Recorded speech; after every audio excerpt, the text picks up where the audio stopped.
I mean, do we have a hard copy of it?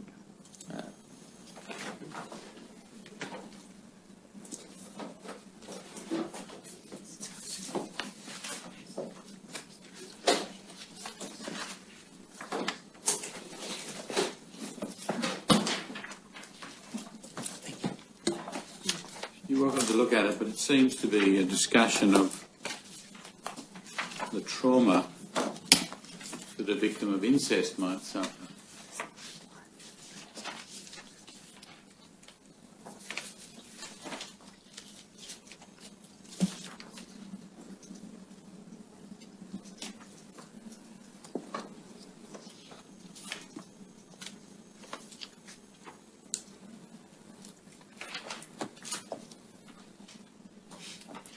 See that? Yes. And then there's on page 30, it seems to be, from the publication, which will be the 5th page, I think, what's said to be a realistic view and the permanent solution. Do you see that? Mm-hmm.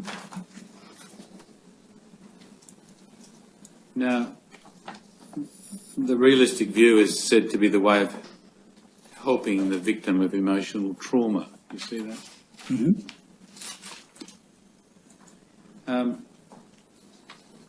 And it talks about biblical references and goes on to talk about the permanent solution in biblical terms. You see that? Yes. Now, I'd just like to know, well, first of all, people who suffer incest can, of course, suffer great trauma, can't they? Yes.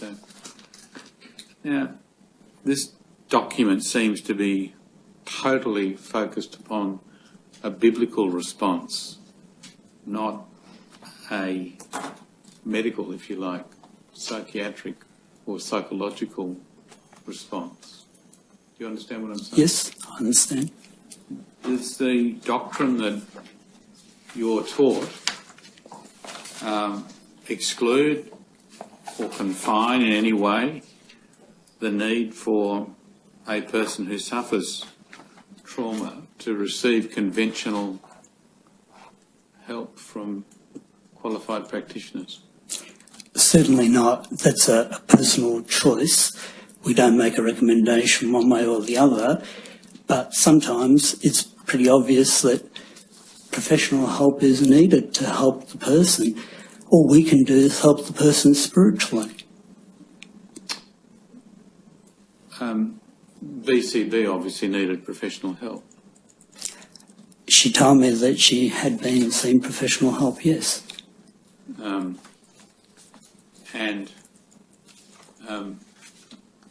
course, professional help costs money.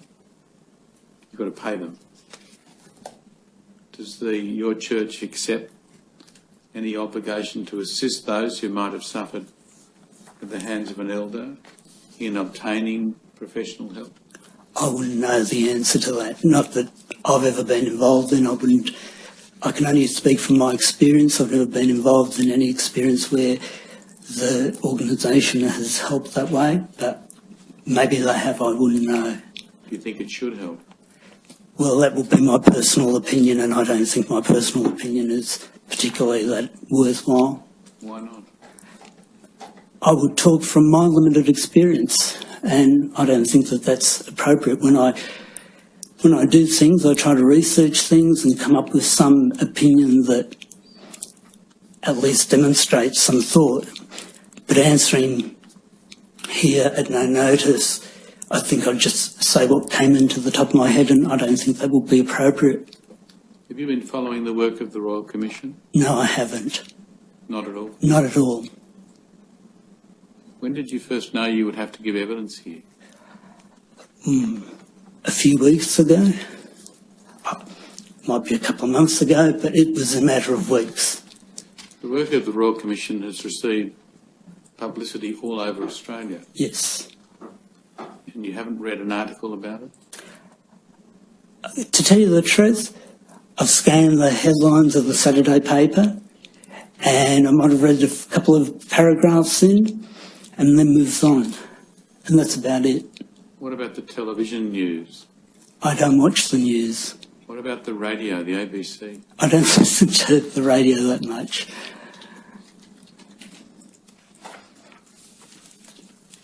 Yes. Does anyone else have any questions? No, Your Honour. No, Your Honour. No one? No, thank you. Very well, Mr. Bellows. That ends your evidence. You're excused. Thank you.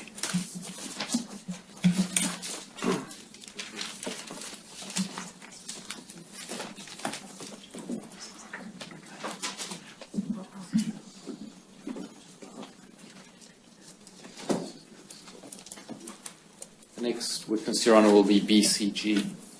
BCG. Yes.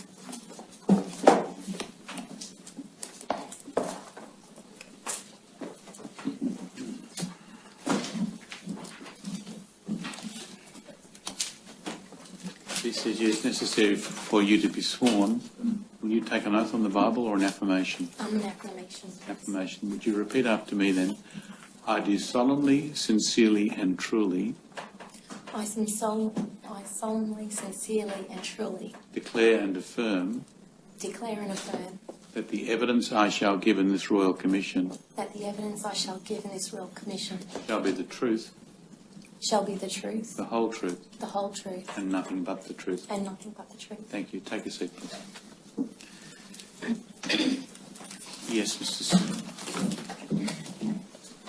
Thank you, Your Honour. The BCG's names and address are known to the Royal Commission, and BCG's supported by her partner. Do you have a copy before you of your statement dated 10 July 2015? Yes. I understand that there is a correction you wish to make in that statement. It's on page 5 at paragraph 20. Yes.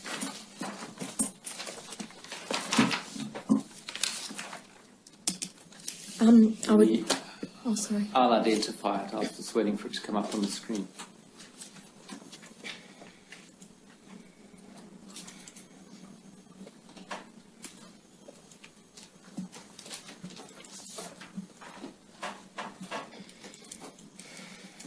Page 5, paragraph 20.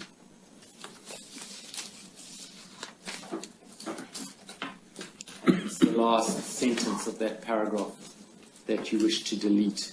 Is that correct? Yes, that's correct. So are there any other corrections you wish to make? Actually, with that last sentence, could I delete it up to the comma? So just the words, I was allowed to see a worldly doctor about my depression, and then also the word but. I'll take it. Yes, that's correct. And so it would remain, I was forbidden from speaking about the church as it would bring reproach on Jehovah's name. That's to remain, is that right? Yes, that's true, yes. Thank you. Right, subject to that correction, do you otherwise confirm your statement as being true and correct? Yes, I do. I tender the statement. It'll be Exhibit 29(6).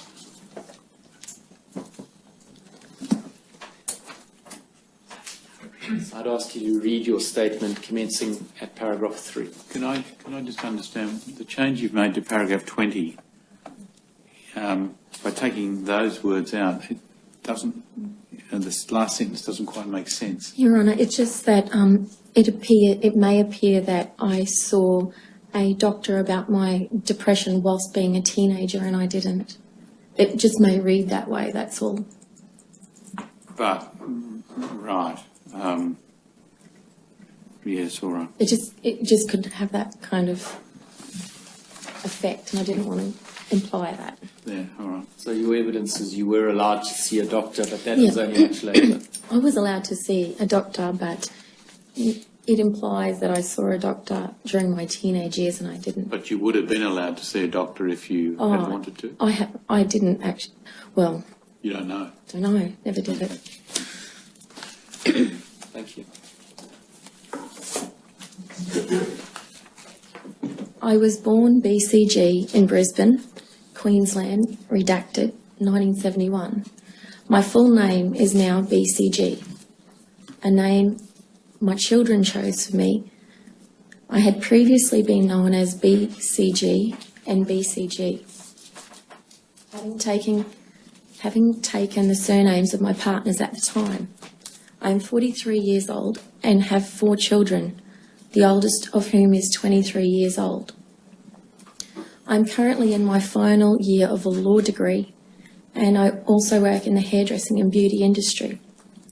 I was formally baptised as a Jehovah's Witness when I was about 16.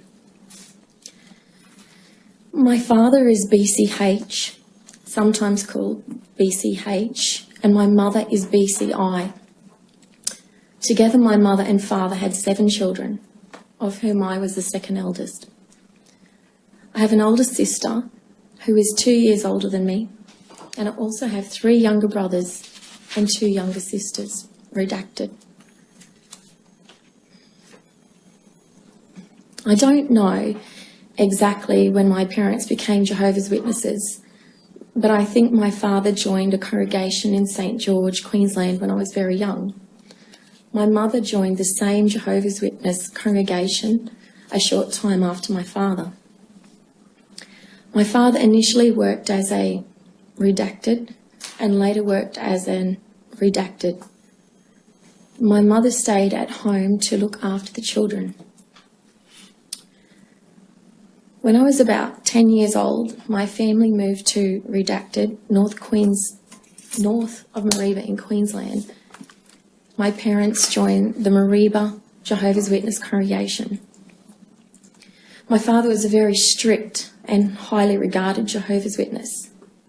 When I was about 13, he was appointed as a ministerial servant at the Mareeba congregation. Jehovah's Witnesses believe that when a man is appointed as an elder or a ministerial servant, he is appointed by God's, that means Jehovah's, often referred to as Jehovah's, Holy Spirit to judge others. My father took his role as a ministerial servant very seriously. He used to quote the scriptures constantly, both at the congregation's Kingdom Hall and at home. He regularly delivered talks from an elevated platform at the Jehovah's Witnesses meetings at the Kingdom Hall.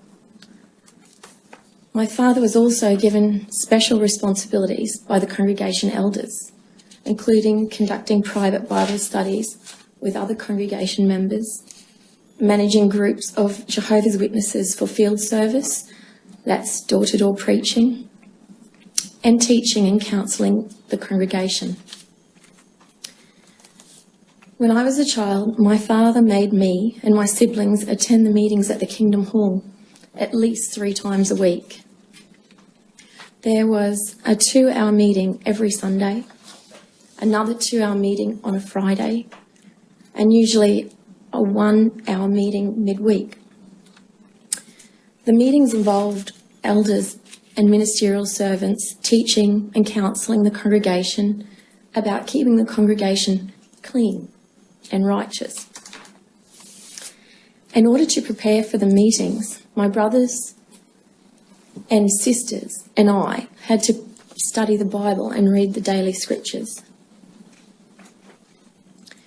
During the meetings, my father would pressure me and my siblings to offer answers to questions posed by the elders and ministerial servants leading the meetings.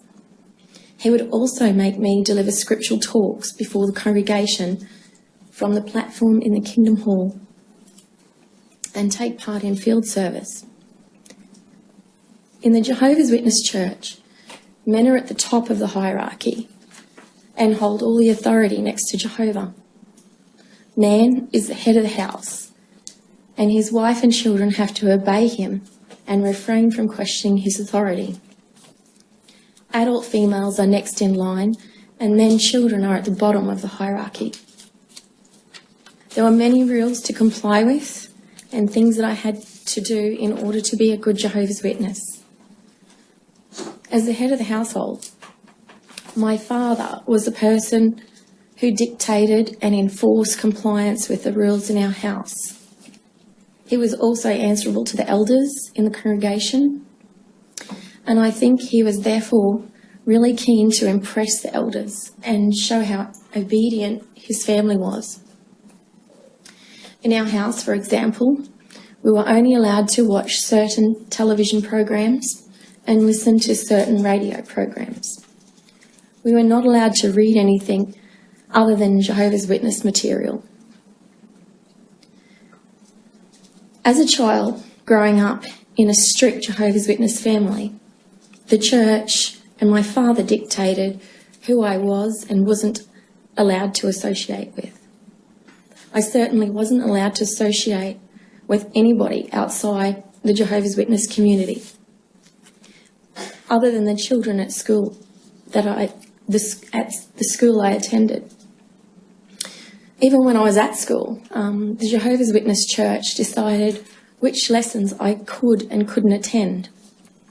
For example, I wasn't allowed to attend sex education lessons at school, as the Jehovah's Witness counselled that it was the responsibility of the Jehovah's Witness parents to teach their children about sex. My father also never allowed me to attend any form of extracurricular activity, for example, sports, because the church advised against it. In the late 1980s, school attendance in years 11 and 12 was not compulsory. My parents didn't allow me to stay at school after year 10 because choosing higher education over Jehovah was frowned upon by the church. Even after I finished school in year 10, I wasn't allowed to pursue full-time work because I needed time to dedicate to preaching. My father used to tell me that I was headstrong and that I needed more training to be obedient. But it didn't matter how hard I tried, I was never good enough. He used to tell people in the congregation and my family that I was a troublemaker. To the congregation, he appeared righteous and spiritual, but at home my father had a very short fuse and become violent and abusive.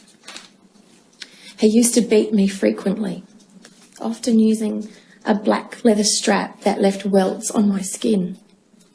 Out of my siblings, I was the one that bore the brunt of his aggression. As a Jehovah's Witness, I was taught to love and fear Jehovah and to respect my father and to be obedient to my parents. I was taught never to question my parents or their decisions. My father always threatened to kick me out and to treat me as though I was disfellowshipped if I ever disobeyed him. A person would be disfellowshipped if they had sinned and did not adhere to the counsel given by the elders in a committee meeting. Disfellowship means excommunicated from the church, and nobody, family, friends included, would be allowed to associate or talk to you until you're reinstated. Disfellowship people are ostracised and actively avoided by members of the congregation. I was always terrified of being kicked out of home or disfellowshipped because I feared what Jehovah would do to me. I was taught from a young age that people outside the church, which are referred to by the Jehovah's Witnesses as worldly people, were bad and not to be trusted, as they served Satan. Even the prospect of speaking to the police was extremely scary, as they were also considered to be very bad people. I felt enormous pressure from the church and from my father to be a perfect, obedient child. By the time I was in my early to mid-teens, I felt very isolated and alone. I became quite depressed and at times suicidal. I was forbidden from speaking about the church as it would bring reproach on Jehovah's name.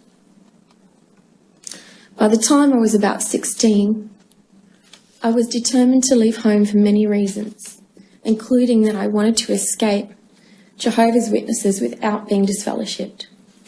I wanted to do it on my own terms. By this I mean that I wanted to fade away from the church and become inactive while retaining my faith, as this course was less likely to result in punishment from Jehovah. It is hard to explain, But I didn't want to be shunned by the only people that I knew as well as live in fear of Jehovah.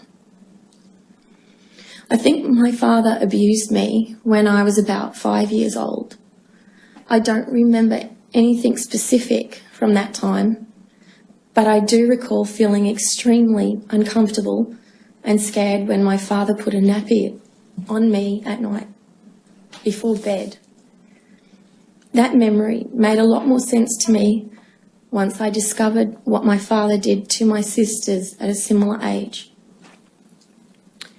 When I was in Year 7, I recall my father asking me and my older sister to give him a kiss. It was a real sloppy kiss on the lips, and I remember thinking that it wasn't right. I didn't like it at all. My father used to tell me I was sexy, and sometimes he would say to me, "You have it, but your sister doesn't." My father often removed my bedroom door because I would either shut it to get dressed or lock it to keep him out. I don't remember any other clear instances of feeling so uncomfortable until I was 17. I suspect that I may have blocked a few things out. In October of 1988, my mother took my siblings to Brisbane to see Expo 88. They were away for about 2 weeks. I had just turned 17 years old, and I wanted to save money to buy a car, so I stayed at home with my father. Although my father beat me a lot, he could also treat me like a normal person. I wanted him to be proud of me, to accept me, and to recognise that I wasn't bad or evil. I thought it would be a good idea to stay at home with him and cook for him whilst my mother was away. I didn't think anything of staying at home alone with him because he was my father. While my mother and siblings were away at Expo, my father sexually assaulted me on a number of occasions. The first time that he tried to have sex with me, he came naked into my bed at night whilst I was sleeping and touched me all over my body. When I protested, I remember him saying to me, "Shh, it's okay, I'm your father. Be obedient to your father." I couldn't believe what was happening. After the first time, I tried to lock my bedroom door, but this made him so angry. While my mother was away, my father touched me and tried to have sex with me on at least 4 or 5 different occasions. I resisted as much as I could each time, but he was a violent man and prone to snap. I was absolutely petrified of him and tried not to make him angry. While my father sexually assaulted me, he quoted Bible scriptures and referred to the scriptures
Yeah, Dr. Jason Morrison, theologist again. I just want to say thank you for watching the videos, and I hope you got plenty of self-rediscovery and freedom out of it. If you watched it on YouTube, please share or like, maybe even comment. If you watched it on Facebook, like, comment, share. But most of all, get out and live. This isn't a rehearsal. You've got a one-off life. Don't let your loyalty and your faithfulness blind you to the life that you should be experiencing. Till the next video, thank you for watching, and bye for now.